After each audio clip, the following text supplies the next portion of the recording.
In this quick tutorial, I'll show you a technique for converting your image to black and white quickly and easily without too much interruption in your workflow.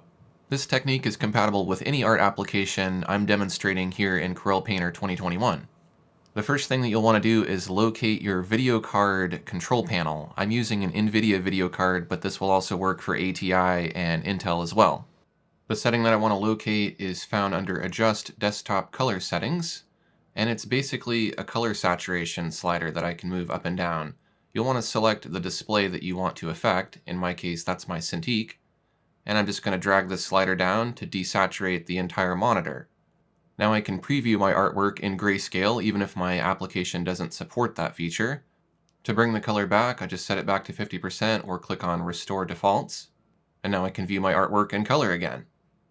Now there is another way that you can do this by creating a layer above all of your other layers in your artwork, filling it with black, and then choosing the color blend mode or composite method. The problem with this mode is it doesn't show you an accurate grayscale version of your image. It actually makes it a bit brighter in some areas. You can really see that near the clouds. I hope you enjoyed this quick digital art tip. Thanks for watching, and I'll see you next time.